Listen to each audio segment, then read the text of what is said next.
fonctionner, à Yokohama, au Japon, une équipe de Labrador et de Golden Retriever permet à d'autres de travailler, même la nuit. Le centre d'entraînement Kanagawa de l'Association des chiens guides du Japon a l'un des plus grands cheptels de chiens guides.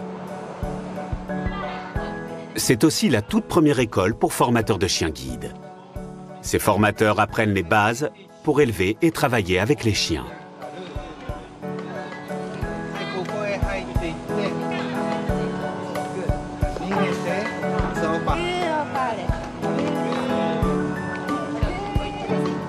On apprend aux étudiants à dresser les chiens de façon indépendante. Cela prend 3 ans pour compléter la formation et devenir dresseur de chiens guides. Dès le début de la première année, ils dressent des chiens. Les chiens commencent la formation très jeunes. On prend des chiens qui viennent tout juste d'une pouponnière. Ils ont 12 ou 13 mois. La pouponnière, c'est là où les chiens sont dressés depuis leur naissance pour apprendre à être stables sur leurs petites pattes. Ils sont dressés par des étudiants qui ne connaissent rien encore et qui vont apprendre. Ils grandissent ensemble. Golden Retriever et Labrador sont naturellement adaptés au travail de chien guide. Leur tempérament est calme et ils répondent bien à la formation. Leur taille est la meilleure pour marcher avec les gens.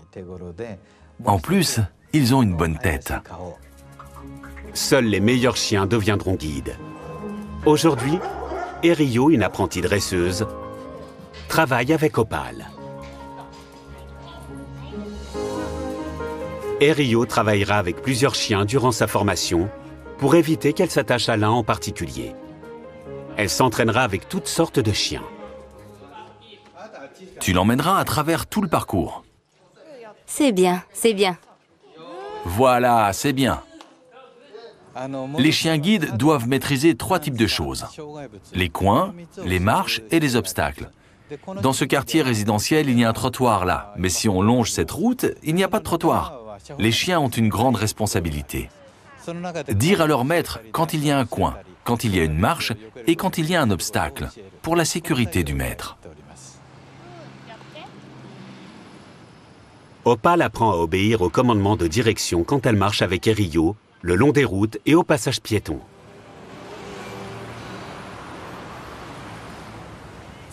Elle fait ça plutôt bien. Elle pourrait être meilleure, plus précise sur les tâches de chien guide, comme s'arrêter au coin et aux escaliers. Je pense qu'en lui enseignant ça pendant encore 1 mois, elle sera au point.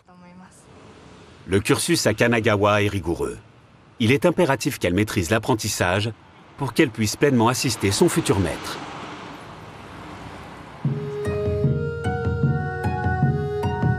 À Kanagawa, l'entraînement en faible lumière est un test important pour les chiens et les apprentis dresseurs. Le Labrador Rotaru est entraîné par Takanori Murai. Il va découvrir le guidage de son maître en faible luminosité à travers cette promenade nocturne.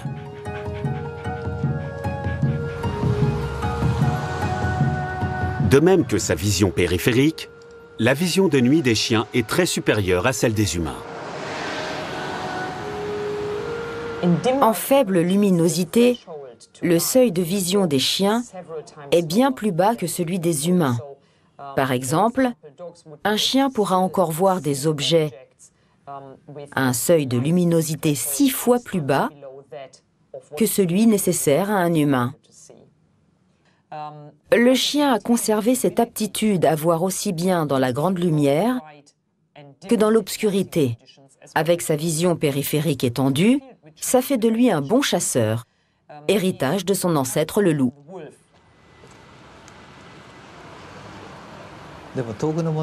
Ils sont très supérieurs aux humains pour détecter des objets éloignés ou en mouvement. En plus, ils vérifient ce qu'ils voient avec leur odorat. Comme ils utilisent aussi bien leur œil que leur truffe, ils prennent 2 fois plus d'informations que les humains.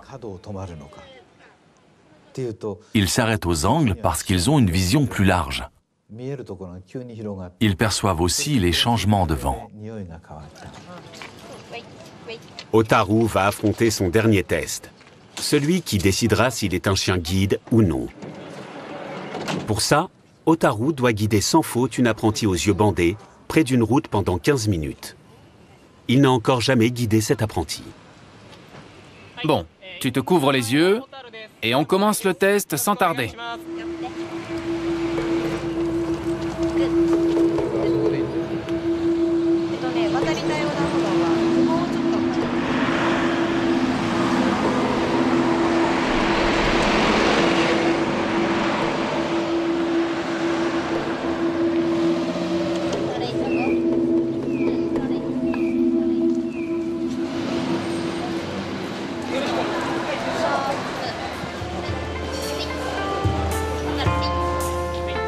Heureusement, Otaru y arrive haut la main.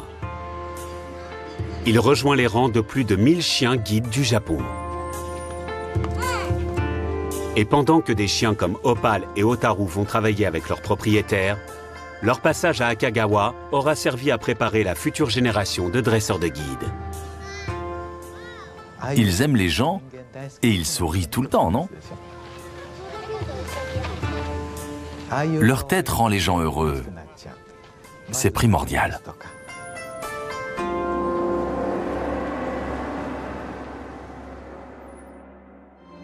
Dans le prochain épisode, nous étudierons l'extraordinaire endurance des chiens.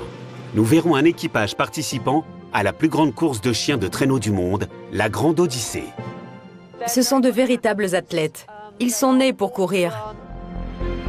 Une équipe de chiens de détection entraînée à flairer un des envahisseurs les plus vicieux d'Australie, la fourmi de feu.